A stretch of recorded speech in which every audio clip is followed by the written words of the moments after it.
Mercredi 19 novembre 2025. Bonjour à tous et bienvenue sur la revue des titres des journaux parus ce jour. On démarre avec le quotidien Matin Libre. Soutien à la Fédération béninoise de football. Insbet Bénin offre un bonus neuf au Guépard. Deuxième édition de Casablanca Finance City.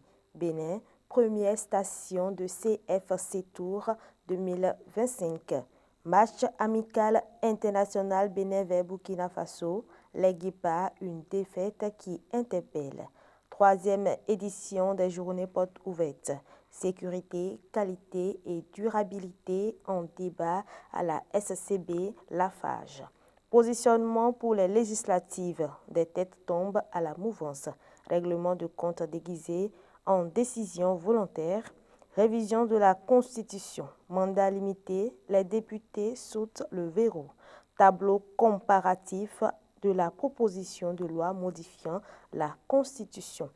Le meilleur quotidien qui nous propose à sa une, délivrance de documents d'identification des personnes physiques au Bénin. Voici les nouvelles conditions et les modalités fixées par le gouvernement.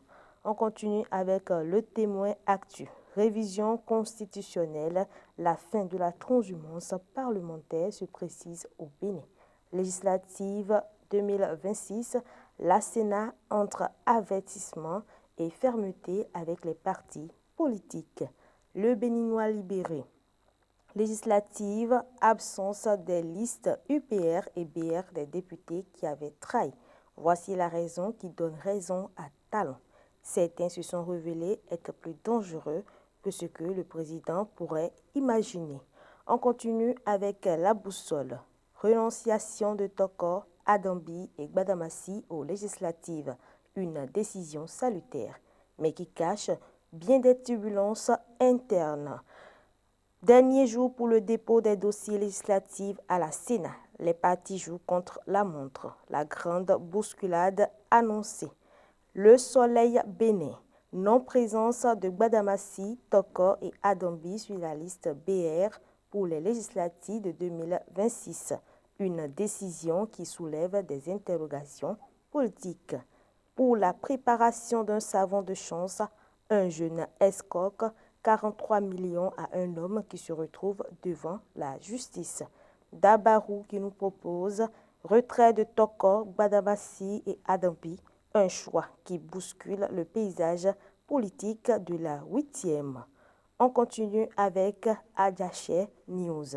Vie des partis politiques à Adjara. Théodore Mouni décide de rejoindre le bloc républicain. Je ne viens pas seul, affirme-t-il. Troisième journée de diabétologie du CHUD Ouémé. Un engagement fort contre le diabète et le risque cardiovasculaire.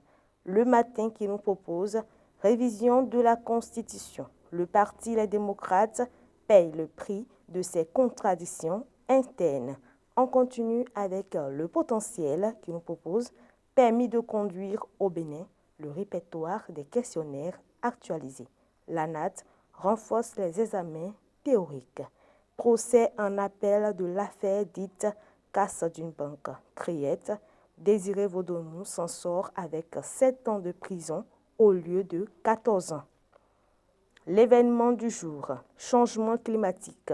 Le Bénin appelle à une action mondiale immédiate et concertée. Présidentielle de 2026, les deux duos en possession de leur récépissé définitif. On revient sur le quotidien Matin Libre qui nous propose à sa une à la page 2, soutien à la Fédération béninoise de football, un ISPET Bénin offre un bonus, un bus neuf au Guépard. Deuxième édition de Casablanca Finance City, Bénin, première station de CFC Tour 2025 à la page 9, à la page 4 du journal. Match amical international Bénin vers Burkina Faso. Les Guépards, une défaite qui interpelle. À la page 5 de votre journal, troisième édition des journées portes ouvertes. Sécurité, qualité et durabilité en débat à SCB Lafarge. À la page 2 du journal, positionnement pour les législatives des têtes tombent à la mouvance. Règlement de compte déguisé en décision volontaire. À la page 2, 6, 7 et 8 du journal, la révision de la Constitution, mandat limité, les députés sautent le verrou. Le tableau comparatif de la proposition de loi modifiant la Constitution. Vous verrez ces articles dans votre journal Matin Libre. Merci de nous avoir suivis. C'est la fin de cette revue des titres. N'oubliez pas de vous procurer votre journal Matin Libre pour vous informer.